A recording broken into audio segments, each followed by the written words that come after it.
I let go of worries.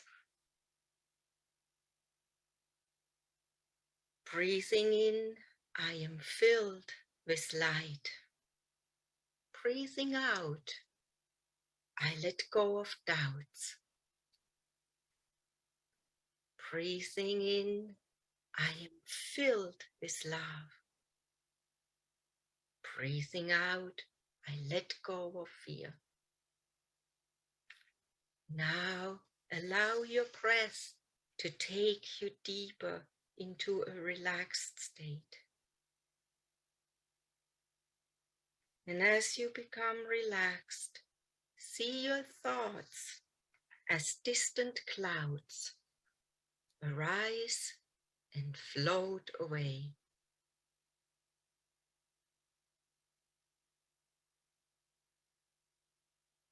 Open your inner eyes and find yourself in a beautiful, light-filled, loving space within,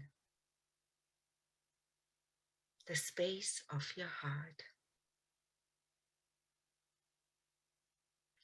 This space is filled with divine love, all embracing, all healing, and indeed omnipresent.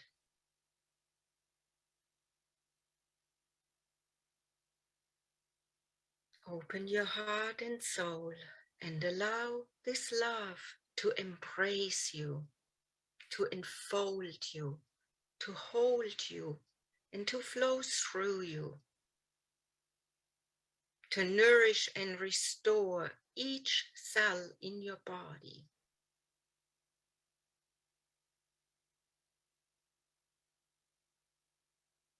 Breathe it and feel it, how this love has healing powers to heal the deepest woundedness, whether conscious or unconscious. In this space, allow yourself to take your own little inner child into your arms and cradle him or her, and allow your true loving soul to embrace this child and tell him how much you love her or him.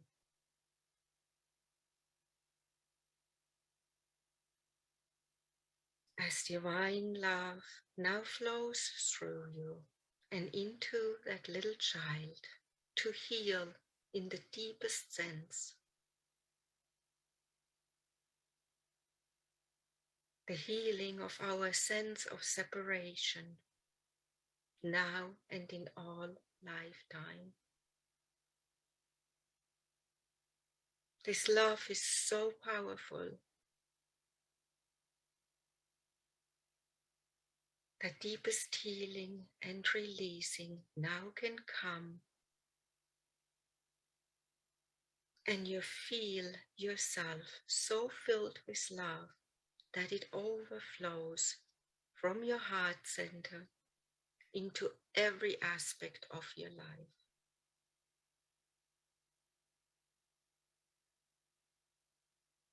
Take a moment to just be in this love.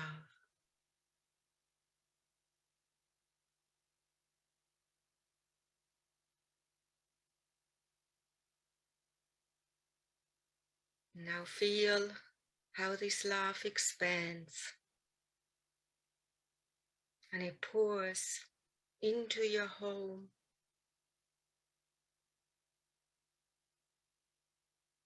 keeps expanding and flows into your town, into your country, and it wraps itself around the whole Mother Earth. We send our love to places in the world that are troubled and conflicted.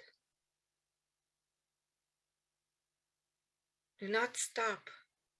Keep expanding and holding this love.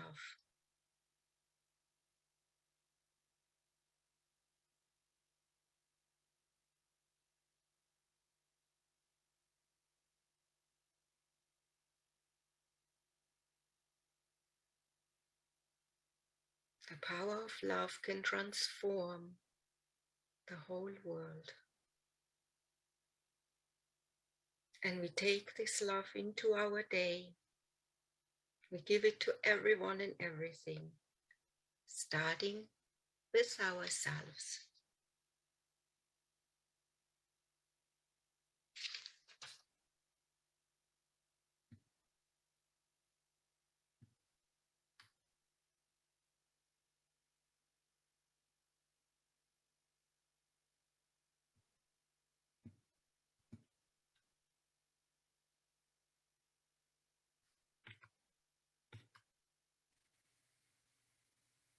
So as you sit in this quiet,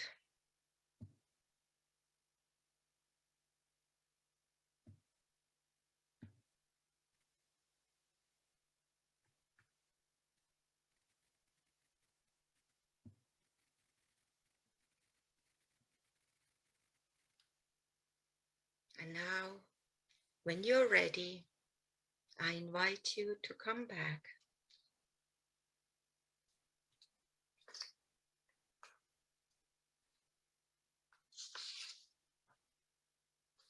Today's title,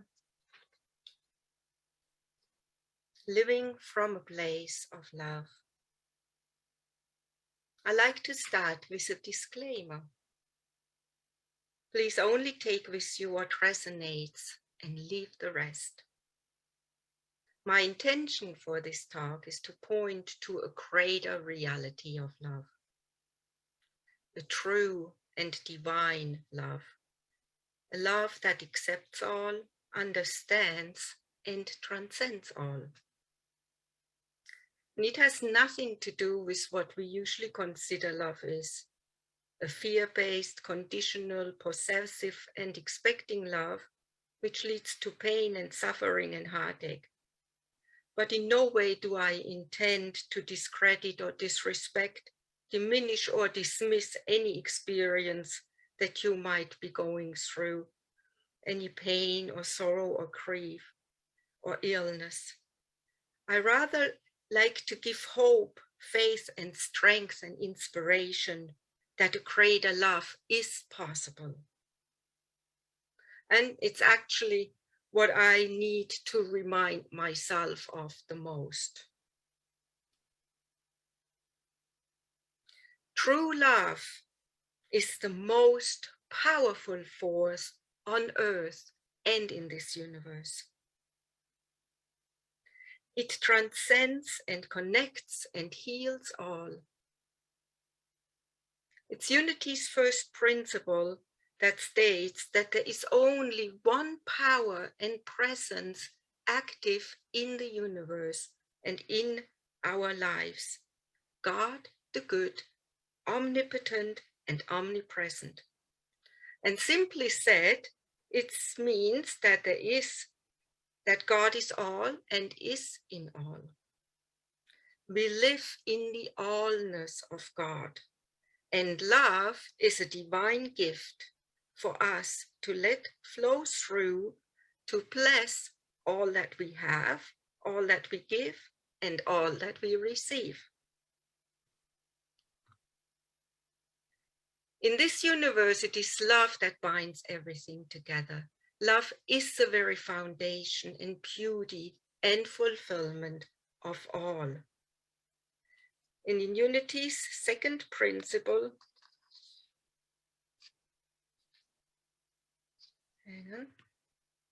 true love is not a relationship with someone. It is a way of life with everything. It is the love that sees beyond the surface to the Christ light within, no matter how hidden. To see God in every face. For our second principle points to the divinity of man, created in God's image and likeness, endorsed with creative power.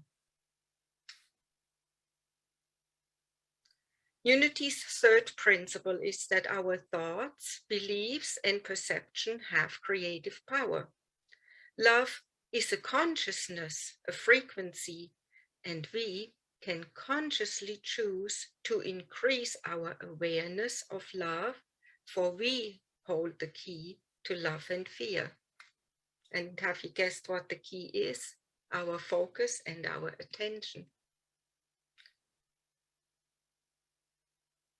No one can make the decision but us to allow love to flow through and to extend love into our world, into our activities and into the creations, or to frustrate, block, and diminish this flow.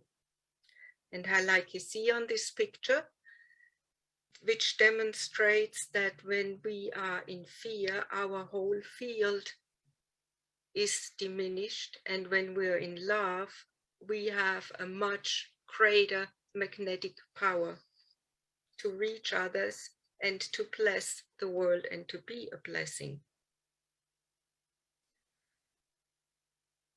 It is only in the present moment, the only real moment, where love, light, and life exist. And when our minds are busy time traveling to the past or the future, we miss the moment where love lives. For example, when we feel undeserving or unworthy, or when we're angry with God or our lot and losses in life, or the injustices and the cruelty in the world, when we might have regrets or we feel we failed, all these thoughts and feelings might block our love. But Jesus came into the world to show us a new way and to give us the good news that the Christ within us is our hope of glory. Jesus also gave us 2 new commandments. Love God with all your heart, soul, and mind, and love your neighbor as yourself. So why is it important to first love God? Well, it opens in us a connection and invites a willingness to trust and have faith and build a relationship within. Love our neighbor as ourselves. We can only love our neighbor to the degree we love ourselves. We have to first fill up our own cup so that it can overflow. And in 1 Corinthians chapter 13, 4-7, we get a little definition of what love is. It says, love is patient, love is kind. It does not envy. It does not boast. It is not proud. It does not dishonor others. It is not self-seeking. It's not easily angered. It keeps no record of wrongs. Love does not delight in evil, but it rejoices in the truth. It always protects, always trusts, always hopes, always perseveres. So Rumi had this quote, "Your task is not to seek for love, but merely to seek and find all the barriers within yourself that you have built against it."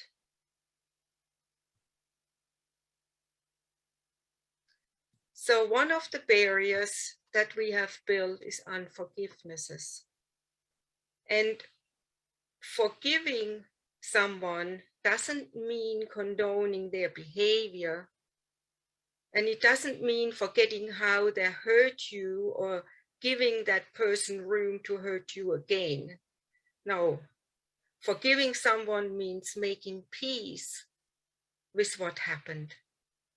It means acknowledging our wound, giving ourselves permission to feel the pain, and recognizing why that pain no longer serves us. It means letting go of that hurt and resentment so that we can heal and move on.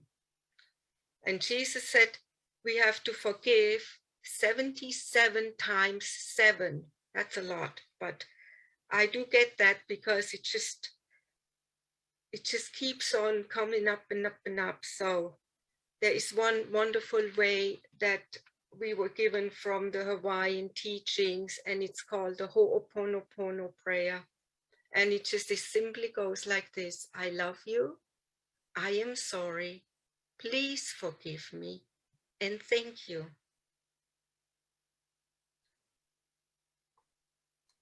And I get to practice that a lot with my family because with 4 boys and a husband, is many things do come up in my life. And I keep saying that a lot. And it's also very important to forgive ourselves first, because it always comes back down to the mirror that we see outside is actually a reflection of our own self.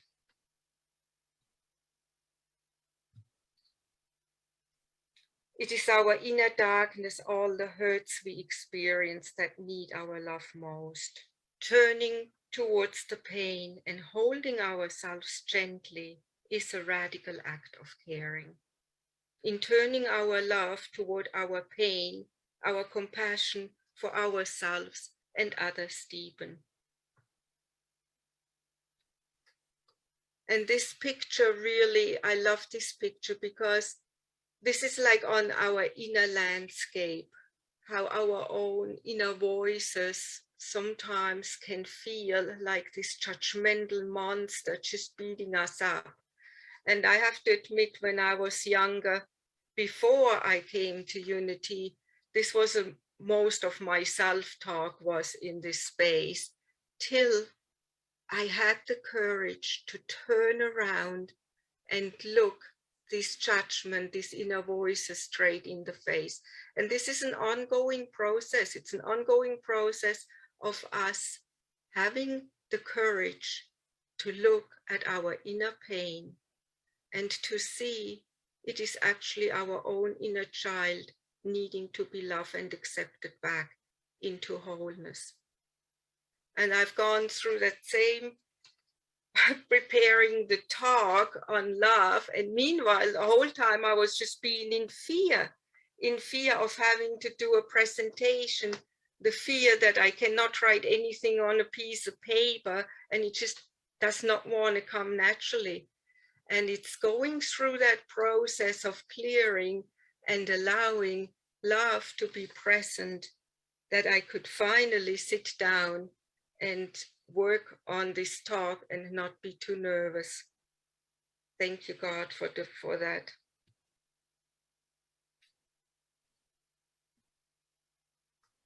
It's not our role to fix others and make them to be the type of person that we want them to be, no matter how wrong we think they are.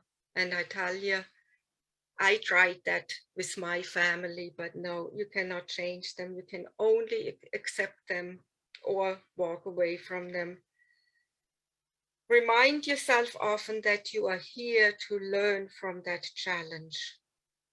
Therefore, appreciate them, share perspective with them, love them, and communicate with them in ways that inspires. Place your focus on loving others in your life for who they are, not who for you want them to be. For many years, for many years, I had been judging my husband because I come more from a place of prayer, of where I want to extend gratitude and blessings. And my husband really likes to be very verbal on his frustration and negativity and swearing and all of that. So till I actually noticed that it is me who is judging him, it can be very tricky to actually accept and tolerate. But if we look into each other's hearts and understand the unique challenges each of us faces, I think we would treat each other much more gently, with more patience, love, kindness, and tolerance and care. And that's true. So for us, the greatest journey is always the 18 inches from the head to the heart, because our love we can only find in being living centered in our heart, here and now. When we look beyond appearances to the beauty of God's creation through gratitude, appreciation, actively blessing what is, this is how we allow the flow of life.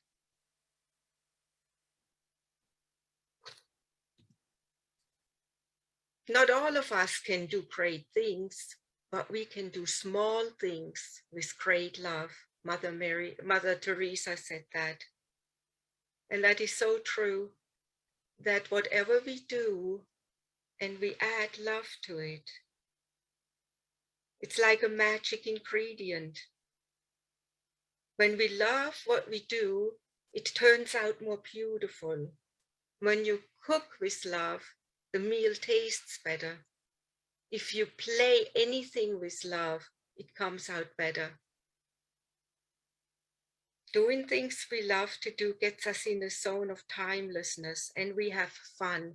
So I invite you all to increase whatever makes you happy, whatever brings you joy, whatever is beautiful. Just increase it in your life if you can.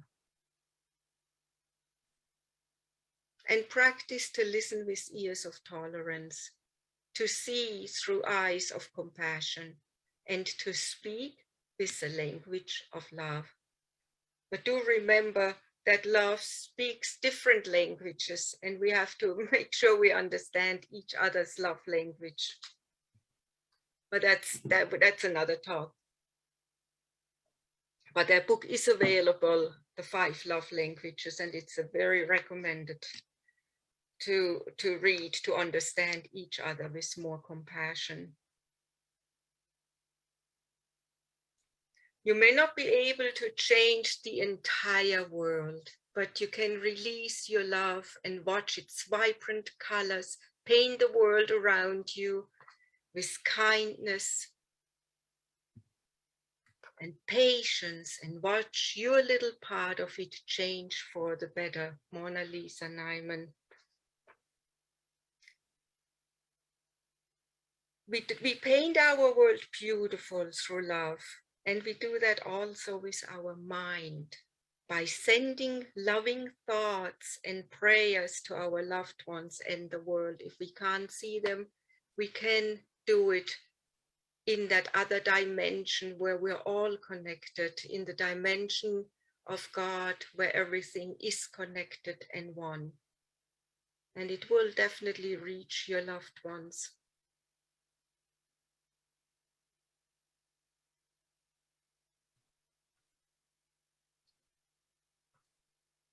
So before I end this talk, I like to just share a prayer that I adapted from Reverend Carrie Hunter. So I just invite you for a moment again to become quiet. I acknowledge with all my heart that God is all there is. And in this space where time is still, I know beyond any doubt that I am the embodiment of God, that Christ consciousness is in me and in every living being. I am now transformed by the power of love, which expresses through me and as me. I see the Christ presence in everyone I meet. I see God in every face. I see my world transformed. I see fear turn into love, and I see God's infinite love at work in everyone's life on this planet. This is the dawning of a new and better world, a peaceful world, a loving world. This is the day that I reach out to touch a stranger and look him in the eye and say, God bless you, my brother. I see the world awakening to this truth now, and the unstoppable force for good completely filling the hearts and minds and spirits of every living being.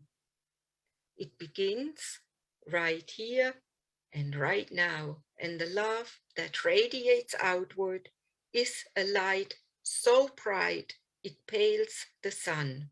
It is done, it is good, and it is God, and all is love. So I just want to remind you all that on Wednesday, March the 2nd, the 40-day journey of Lent begins, and it leads up to Easter. It is a period of time where we choose to renew and refresh our minds, to let go of negative thinking or whatever doesn't work in our life. And I think it's more will be said in the announcement. So now I invite Lawrence to sing us a beautiful song. And the song is called Whose Side You're On. Thank you for listening. God bless you all.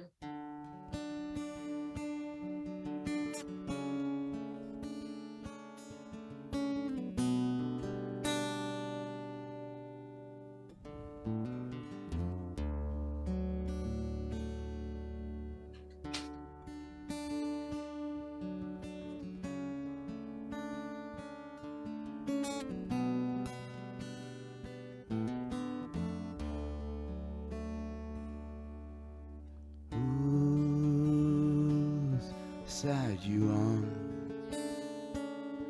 when the sun comes over the mountains, and whose side you on when the dew is all dried up and gone, and whose side you on while the afternoon winds are blowing, and whose side you on when the 11 o'clock news is done showing. Children of tomorrow, don't you worry, first time is not in a hurry, and after all's been said and done, we'll all burn as brightly as the sun.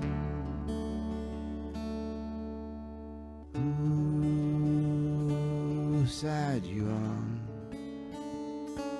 now that the fighting has long been over, and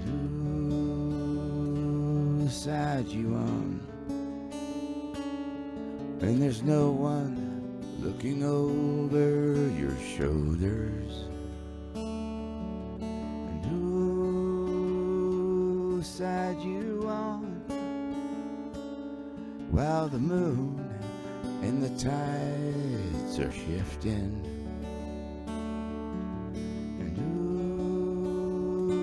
side you on when you laid your mind to drifting. Children of tomorrow, don't you worry, Earth's time is not in a hurry, and after all's been said and done, we'll all burn as brightly as the sun.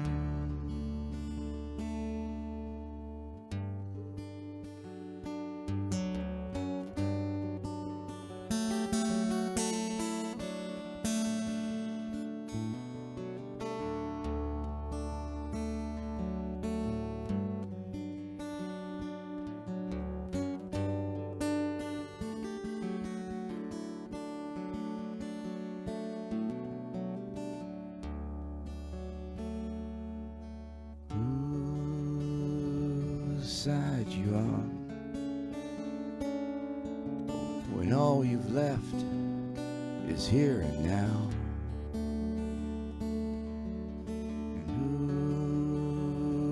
side you on, waiting for the world to come around. And whose side you on,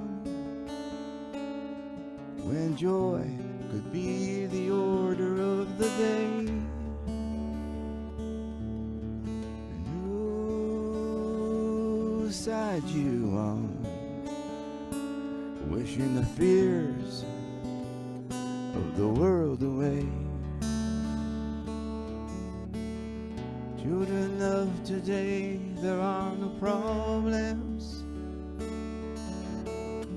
God in her wisdom has not solved them.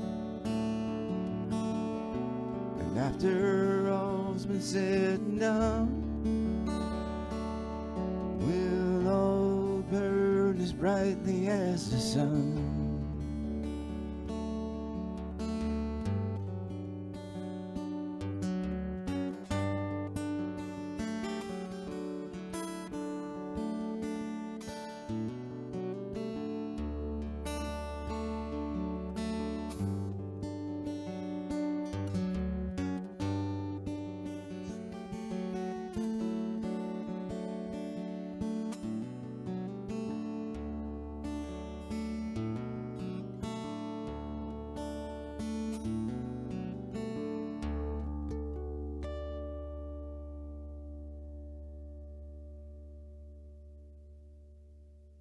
Wow. Thank you, Lawrence, for that beautiful, beautiful music.